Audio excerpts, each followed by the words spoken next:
Hello everyone, मैं कुमार अनिल आप सब लोगों के एक बार फिर से आप लोगों की कक्षा के लिए प्रारंभिक शिक्षा के नवीन प्रयास नामक पुस्तक में आप सब लोगों को मैं भारत के संविधान के मौलिक अधिकारों की चर्चा मैंने कल शुरू किया था, जिसमें समानता के अधिकार को मैंने आपको बताया, समझाया।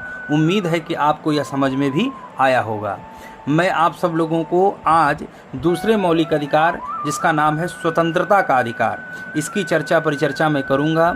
उसके पूर्व मैं आपको बता दूं कि भारत का संविधान के अनुच्छेद 19, अनुच्छेद 20, अनुच्छेद 21 और 22वें में आपके स्वतंत्रता के अधिकार को चिन्हित किया गया है अथवा बताया गया है। अनुच्छेद 19 के अंतर्गत जिन स्वतंत्रताओं को, जिन स्वतंत्रता के विचारों को भारतीय संविधान में प्रतिपुष्ट किया गया है, आज मैं उनकी चर्चा कर रहा हूं।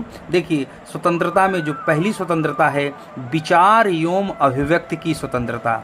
इसका मतलब यह है कि भारत का कोई भी नागरिक अपने विचारों के लिए और अपने अभिव्यक्ति के लिए स्वतंत्र है। अगर उसके मन में किसी संस्था के प्रति, किसी व्यक्ति के प्रति यदि कोई विचार आ रहा है अथवा वह किसी बात को कहना चाहता है, तो वह पूर्ण रूप से स्वतंत्र है और वह अपनी बात को किसी भी मंच पर कह सकता है। लेकिन इसमें एक विशेष बात ख्याल रखने वाली है कि किसी भी व्यक्ति विशेष पर उसके जीवन पर निजी टिप्पणी नहीं होनी चाहिए। उसके बाद अगला है बिना हथियारों के शांतिपूर्ण सभा करने का अधिकार। देखिए, बिना हथियारों को, याद रखिए कि भारत गांधी का देश है और भारत के गांधी के देश में हथियारों का प्रयोग पूरी तरह से वर्जित है।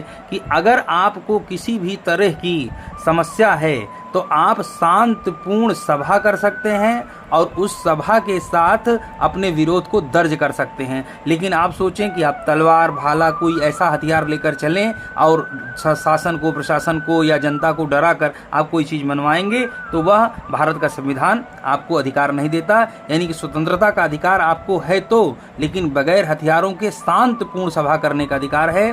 और इससे आप अपने आप को, जिसको हम प्रोटेस्ट कहते हैं, प्रोटेस्ट करके आप अपनी मांगों को सरकार के समक्ष रख सकते हैं। अगला है संघ, समुदाय अथवा संस्था द्वारा बनाई गई स्वतंत्रताएं।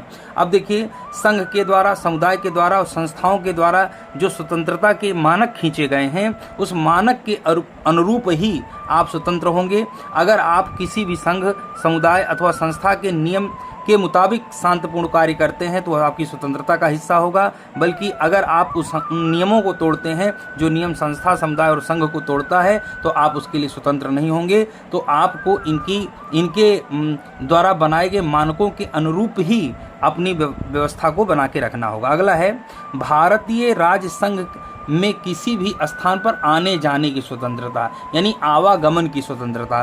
तो भारत का कोई भी नागरिक भारत के किसी भी राज्य में कभी भी आ जा सकता है। और इसमें कुछ बातें जो है, कुछ स्टेट्स में कुछ थोड़ा सा, जैसे नागालैंड है, तो नागालैंड में भारत का कोई भी नागरिक जा तो सकता है, लेकिन उसके लिए उस राज्य विशेष की विशेष अनुमति की आवश्यकता होती है। क्योंकि वह पूरी तरह से जनजातीय राज्य हैं और उनके अपने नाम से और नियम थोड़े से अलग हैं, तो वहाँ पर आपको जाने की स्वतंत्रता में कोई बाधा नहीं है। लेकिन वहाँ पर जाने पर आपको लोकल प्रशासन से अनुमति लेनी होती है, समय बताना होता है और भी कई नाम से हैं। लेकिन स्वतंत्रता के विषय पर आपको कोई दिक्कत नहीं है, आप वहां जा सकते हैं, लेकिन लोकल प्रशासन की बात को मानते हुए। अगला है भारतीय राज्य क्षेत्र में किसी भी स्थान पर निवास, यानी निवास की स्वतंत्रता। देखिए, निवास की स्वतंत्रता के अंतर्गत कहा जाता है कि भारत का कोई भी नागरिक भारत की किसी भी भूभाग पर आराम से निवास कर सकता है।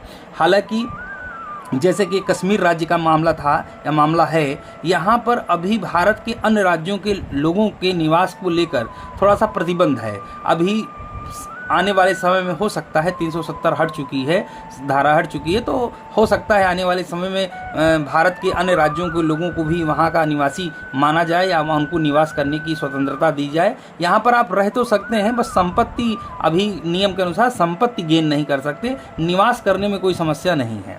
अगला है अपनी इच्छा अनुसार व्यवसाय करने की स्वतंत्रता। देखिए, व्यवसाय करने की स्वतंत्रता सीधी सी बात है, भारत का संविधान कहता है कि कोई भी व्यक्ति किसी भी तरह का व्यवसाय करना चाहता है वो अपनी स्वतंत्रता से अपना व्यवसाय चुन सकता है, उसमें कोई दिक्कत नहीं है। तो यह सभी स्वतंत्रताएं स्वतंत्रता के अधिकार के अंतर्गत आते हैं। तो आज इस टॉपिक के साथ इतना ही। Thank you so much.